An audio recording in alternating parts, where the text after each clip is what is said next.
یہ اس زمانے کی بات ہے جب اسلام کی روشنی دنیا کے مختلف حصوں میں پھیلنے لگی اور مسلمانوں کی حکومت دور دور تک قائم تھی۔ ہر جگہ اسلام کا بول بالا تھا۔ اس زمانے میں بصرہ میں ایک ضعیف خاتون اپنے جوان بیٹے کے ساتھ رہتی تھی۔ اس کے بیٹے کا نام عبید اللہ بن فضل تھا۔ عبید اللہ نے اپنی ماں کے ساتھ بصرہ سے مدینہ کی طرف ہجرت کی اور یہیں رہنے لگا۔ چونکہ وہ ایک بے روزگار نوجوان تھا، اس لیے اس نے قاضی شہر سے کہا کہ اس کو چند درہم بطور قرض دیے جائیں تاکہ وہ ان سے کوئی کاروبار شروع کر سکے۔ قاضی شہر نے اس کو 500 دینار دیے اور قرض کی ادائیگی کے لیے 1 سال کی مہلت دی۔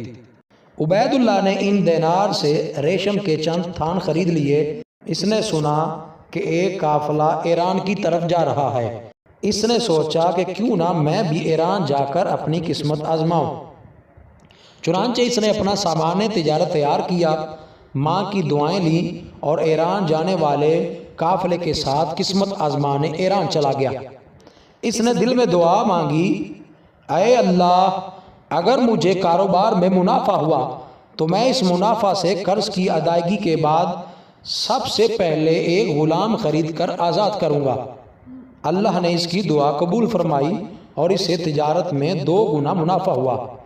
6 ماہ بعد وہ ایران سے واپس آیا تو سب سے پہلے قاضی شہر کے پاس جا کر قرض ادا کیا، پھر بقیہ منافع کا حساب لگایا تو اس کے پاس اتنی رقم موجود تھی کہ وہ کئی غلام خرید کر آزاد کر سکتا تھا۔ اس نے اپنے منافع سے ایک مہنگا ترین غلام خریدا۔ اس غلام کا نام عبد الرحمن تھا، جس کو دشمنوں نے قید کر کے غلام بنا لیا تھا۔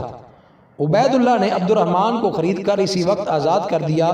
عبد الرحمن نے عبید اللہ سے اس احسان کی وجہ معلوم کی تو عبید اللہ نے اس کو اپنی دعا اور اس کے قبول ہونے کے بارے میں سب کچھ بتایا اور ساتھ ساتھ یہ بھی کہا کہ جہاں تمہارا دل چاہے جا کر رہ سکتے ہو۔ عبد الرحمن کو عبید اللہ نے درہم کی تھیلی بطور احسان مزید دی تاکہ وہ اس سے اپنا کوئی کاروبار شروع کر سکے۔ عبد الرحمن عبید اللہ سے رخصت ہو کر اندلس شہر چلا گیا اور وہاں جا کر اس نے اپنا کاروبار شروع کیا۔ تھوڑے عرصے میں ہی عبد الرحمن کا شمار اندلس کے مشہور تاجروں میں ہونے لگا۔ ادھر عبید اللہ کو تجارت میں نقصان اٹھانا پڑا، اس کا مال بھی قافلے میں لٹ گیا۔ مزید مصیبت یہ آئی کہ اس کی ماں کا انتقال ہو گیا۔ اپنی ماں کی تجہیز و تکفین کے بعد عبید اللہ اس دنیا میں تنہا و مفلس رہ گیا۔ اب وہ اپنے اچھے وقت اور ماں کو یاد کر کے روتا اور ہر وقت اللہ سے شکوہ کرتا رہتا کہ اے اللہ، تو نے میری نیکی ضائع کر دی، میرا سب کچھ ختم ہو چکا ہے اور اب تو قاضی شہر بھی مجھے مزید قرض نہیں دیتا۔ اب میں کہاں سے یہ قرض ادا کروں، کہاں سے دولت لاؤں جو میرے قرض کی ادائیگی کا سبب بنے۔ اے اللہ، تو مجھ پر رحم فرما، میری مفلسی، بے روزگاری اور پریشانی ختم کر دے اور کسی نہ کسی طرح اس قرض کے بوجھ کو مجھ سے اتروا دے۔ ایک دن وہ مفلسی اور بھوک کی حالت میں مسجد کے دروازے پر بیٹھا تھا۔ کوئی شخص اس کا نام لے کر اس کے بارے میں لوگوں سے معلوم کر رہا ہے اور کہہ رہا ہے کہ قاضی شہر نے اس کو طلب کیا ہے۔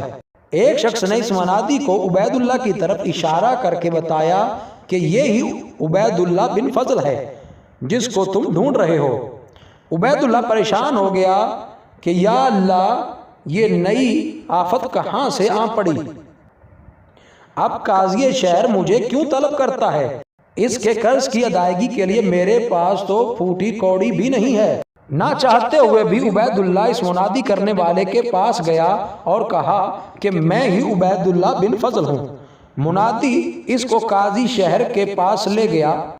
قاضی نے اس کو دیکھا تو اس سے سوال کیا، کیا تم ہی عبید اللہ بن فضل ہو جس کو میں مسلسل قرض دیتا رہا مگر تم نے تجارت میں کوئی نفع حاصل نہیں کیا؟ عبید اللہ نے جواب دیا، ہاں، میں وہی ہوں جس کو آپ نے قرض دیا۔ قاضی نے اس سے پوچھا، کیا تم عبد الرحمن نامی کسی شخص کو جانتے ہو؟ عبید اللہ نے جواب دیا، ہاں، میں اس کو جانتا ہوں، وہ کبھی غلام تھا، جب تجارت میں مجھے منافع ہوا تو میں نے اپنی منت پوری کرتے ہوئے اس کو خرید کر آزاد کیا تھا۔ لیکن اب میں اس کے بارے میں نہیں جانتا کہ وہ کہاں ہے اور کس حال میں ہے۔ قاضی نے اس سے کہا کہ عبد الرحمن اندلس کا تاجر تھا اور اب اس کا انتقال ہو چکا ہے۔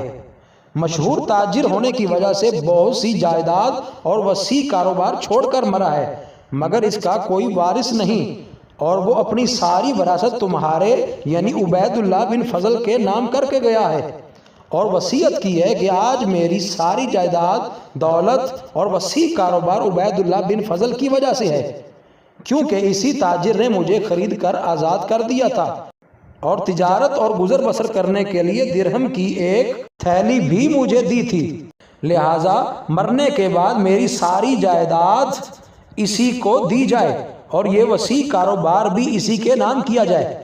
قاضی نے عبید اللہ کو عبد الرحمن کی وصیت پڑھ کر سناتے ہوئے کہا، اب میں یہ تمام جائیداد اور عبد الرحمن کا وسیع کاروبار اس کی وصیت کے مطابق تمہارے سپرد کرتا ہوں۔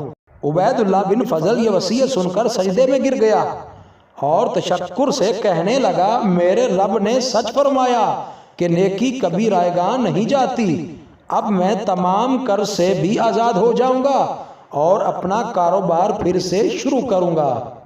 مزید اچھی ویڈیوز کے لیے ساجد ٹی وی پاکستان کو سبسکرائب کریں اور بیل کے بٹن کو لازمی پریس کریں تاکہ ہماری ہر آنے والی نئی ویڈیو کا نوٹیفیکیشن آپ کو سب سے پہلے مل سکے۔